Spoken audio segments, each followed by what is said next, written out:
During the Second World War, people understood that the front lines were not only in distant battlefields, but also in the very neighbourhoods where families lived.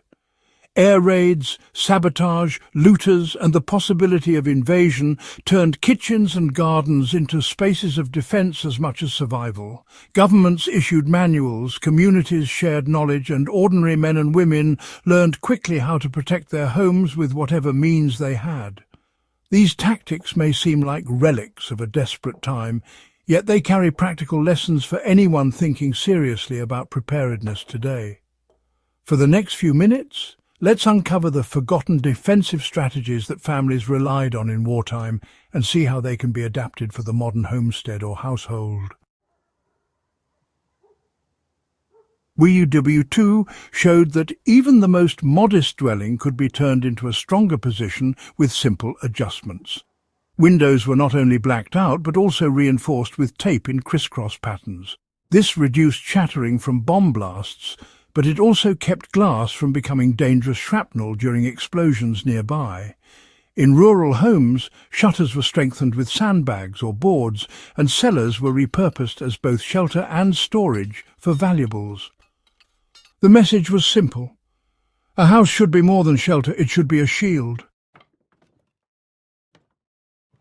Applying this today can be as straightforward as keeping plywood cut to size for windows, ready to be mounted in case of storms, unrest or other threats. Sandbags are still effective and inexpensive, serving as flood barriers as well as ballistic protection. In practice, a stack of filled bags near a basement entrance or first-floor window creates a barrier that absorbs force, just as it did for families 8 decades ago. In many occupied or threatened areas, civilians had limited access to firearms. Defence, therefore, was built on the principle of layers. At night, perimeters were secured not only with watches, but also with obstacles that slowed intruders. Gardens and yards were deliberately cluttered with barriers that forced movement into predictable paths. Families planted thorn hedges, stretched wire, or set up noise-making traps like hanging tin cans on string to alert them to movement in the dark. These methods did not stop an enemy on their own, but they bought precious seconds to act, and they reminded intruders that the home was not undefended. For modern use, this principle still holds. A property does not need to look like a fortress to have passive barriers. Planting thorny bushes under windows, setting up gravel walkways that crunch loudly underfoot, and even using motion-activated lights as modern tripwires are practical ways of keeping that layered defence alive. The wisdom is in forcing a threat to reveal itself before it reaches your door. A single household was rarely enough to stand against threats during the war. Communities understood that defence was strongest when shared. Neighbourhood watches in wartime were not only about spotting aircraft, but also about keeping an eye out for suspicious movements on the ground. Families rotated watch duties, checked in on the elderly, and established agreed signals for danger. A knock in a specific rhythm, or the extinguishing of a lantern at a window, could serve as a coded alert. This created a web of vigilance where no one family had to carry the burden alone. Applying this lesson today means reviving a sense of community trust.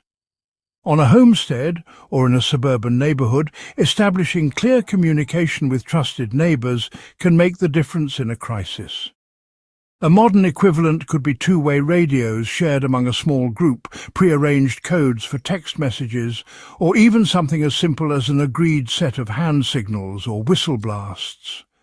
The principle remains unchanged. Defence is strongest when the burden is shared and signals are understood. Another tactic often forgotten is the use of concealment. Families in threatened zones during the Second World War sometimes disguised their homes to look abandoned or unimportant. Curtains were drawn, doors left weathered, and gardens allowed to grow wild to reduce the appearance of value. In occupied Europe, valuables were hidden beneath floorboards, inside walls, or buried in gardens. Deception could mean the difference between survival and loss. This approach is highly relevant for today. In an unstable environment, broadcasting wealth or preparedness can invite trouble. Instead, blending in and reducing the visible signs of abundance is often wiser. For practical application, avoid advertising supplies by keeping storage areas discreet, concealing generators with soundproofing or distance, and ensuring vehicles or equipment do not stand out. The Second World War lesson is clear. Sometimes the best defense is not being noticed at all. While firearms were prized, they were not always available or legal for many civilians during the Second World War. People relied on improvised weapons such as clubs, sharpened tools, and even boiling water kept on stoves in case of intruders. More often, however, the focus was on deterrence rather than combat. The goal was to make an enemy hesitate, retreat, or waste time. Families who prepared improvised noise traps or who fortified doorways were not aiming to fight toe-to-toe, but to discourage or delay attackers until help arrived or until danger passed. For the modern prepper or homesteader, the lesson here is to think beyond firepower. Reinforced doors with longer screws in the hinges, locks supported by strike plates, and, simple tools kept nearby for defense all fit the WWII mindset. Even dogs serve the same dual role they did back then, both as loyal companions and as living alarm systems. Perhaps the most overlooked defense tactic of WWII families was their discipline. They practiced drills, knew their roles, and responded to alarms without hesitation. Children were trained not to panic when sirens sounded. Families kept go-bags ready long before the term was invented, packed with essentials for a quick escape to a shelter. This discipline turned fear into readiness, and it made ordinary households resilient in extraordinary times. Applying this today is as much about mindset as equipment. Practice blackouts by turning off all power for an evening, Time how quickly the family can gather essentials and retreat to a designated safe space.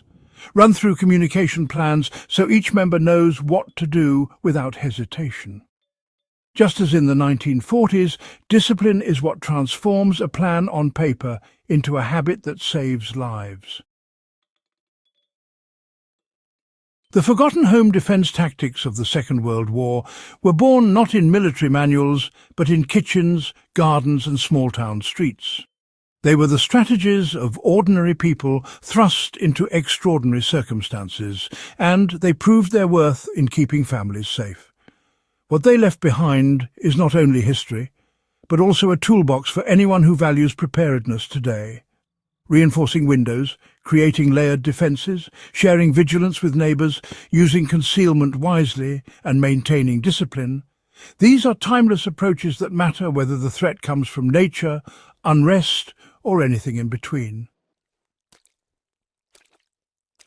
The resilience of World War II families shows that home defence is not about weapons alone, but about foresight, community, and discipline.